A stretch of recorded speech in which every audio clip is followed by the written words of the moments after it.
This is Victoria Rose. I would like to welcome you to Season 6, Episode 11, Pain in Spain. Now, here's the overview. You may remember from Episode 10, there was a big mix-up with the coach that was going to take me from Arles to Barcelona. Because of that big mix-up, I ended up having to catch a bus to Nîmes and then from Nîmes to catch the train all the way down to Barcelona. Sadly, this meant that I arrived in Barcelona about 4 hours after I was supposed to be there, which contributed to my very first pain in Spain. I arrived in Spain on the 8th of April 2019, and yes, it was my first pain in Spain, never realizing that there were 2 more pains, rather large pains, to come.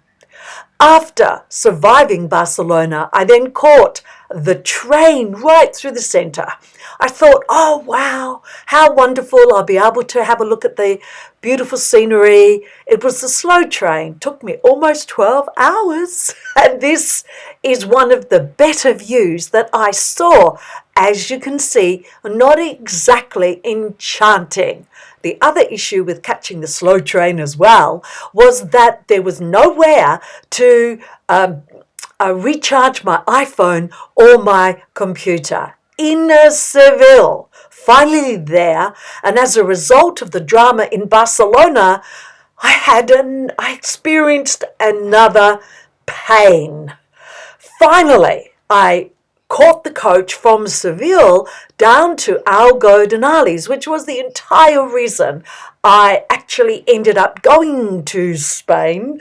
Thankfully, Algodonales was an incredible experience. Jumping in a blah blah car, I then travelled all the way to Valencia, and voila!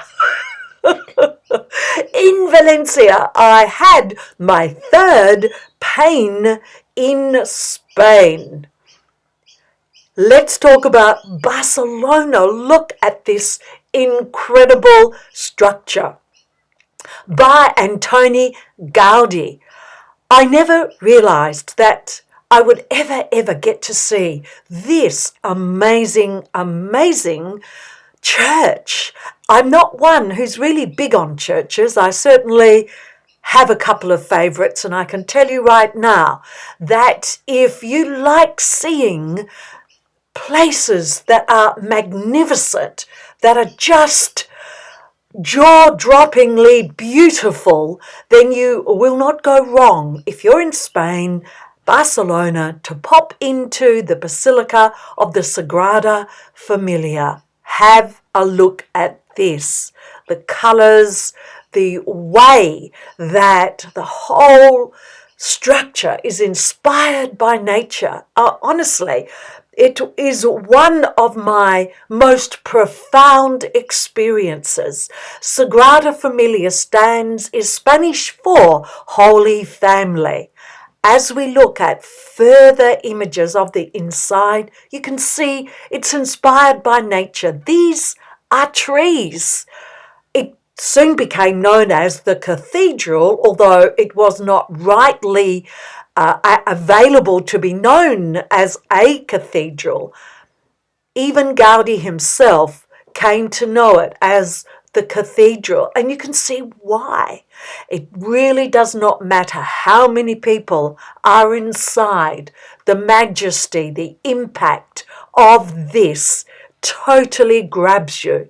Started in 1882 and expected to be finished in 2026 by the architect Jordi Fowley.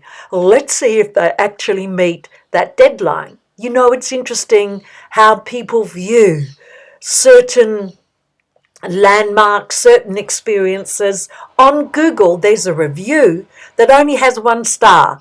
I tell you, 1 star for this magnificence, and all the person left as a comment is, waste of money, still under renovation. Oh my gosh, how could they get it So wrong. Not at all under renovation. Still being built. And here we have the outside. The outside is totally devoted to images like this. From memory, that grey part is meant to represent the ribs of Christ. And again, we have a look at these just incredible the stonework, each little area, enclave telling a certain story from the Bible. Even though I'm not a religious person, this is a hugely spiritual church, the Basilica. I loved it, and if you choose to go there, here's what I recommend you do. Put aside 2 hours, because you will need at least that long, and not because of the crowds. You will need that long because everywhere you look is a jaw-dropping gasp at the creative use of colour, space and stonework. Which now leads me to the first part of my pain in Spain.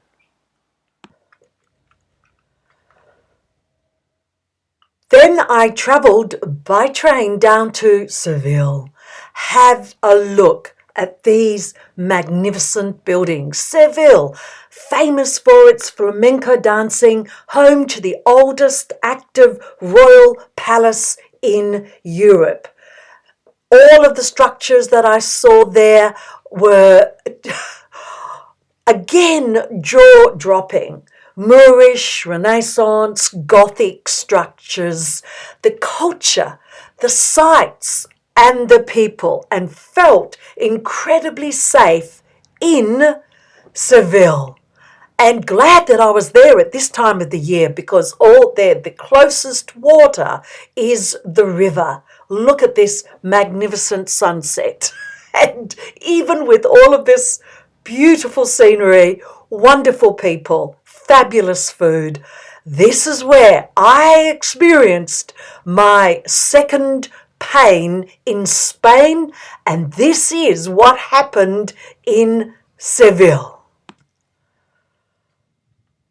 I wanted to share with you the face of my hero, and here he is. What a beautiful man. I had to give him the biggest hug. There is my backpack. In his, he had one of those chair stroller things that you walk along with, and he would not accept anything, any money, as my way of saying absolutely thank you. Now, then I was able to get on a bus and travel out to the reason why I was in Spain.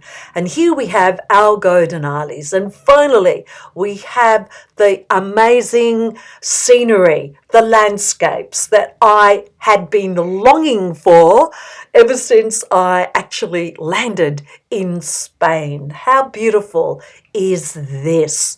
So why am I here? Well, I have my arm around wonderful Polish woman called Eva. And to the left of Eva, the guy on the left, he's another Workaway. I'm here having volunteered through the site workaway.info, and my role was to help Eva promote and market her cooking school. So she is a chef, and she held her retreats here. This is her home. This is the pool. And then if you're a guest, here we have 2 very large, self-contained, beautifully furnished units. And then to the left of that, hiding behind the olive tree, is the homestead. That's where the cooking school classes were held, and that's where I spent significant time with Eva as I filmed her producing her incredible creations. What a glorious location this area is. every single day I was there for around 3 weeks. I would walk through, breathing in the fresh air, enjoying the scenery, watching all of the olive trees, and it's just so peaceful. I thoroughly enjoyed my time there. One day, Eva took us to Ronda. When I say us, I mean myself and the other Workaway that you saw in the previous image. We went to Ronda. It's a mountaintop city set dramatically above a deep gorge. Now, this gorge that you can see in this image separates the 15th century new town from the old town, and the old town dates back to Moorish rule. And we have this incredible stone bridge. But before we do, did you just see all of those people standing at the top right of this image? It's a really deep gorge.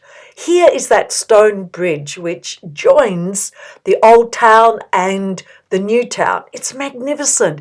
And when you're up there, you can just look down and see all of the beautiful landscaping. Look at that. What a landscape. What a panorama.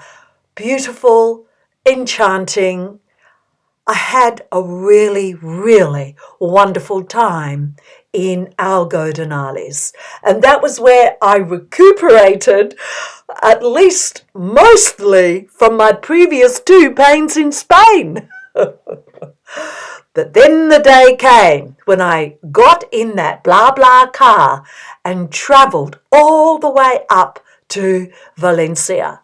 Please take note of the gargoyle here. Note the position the gargoyle is in, because that's a similar position that I had to take for my 3rd pain in Spain. Valencia, most famous for its ultra-modern city of arts and sciences. I stayed here, a beautiful location with an outlook over to the harbour.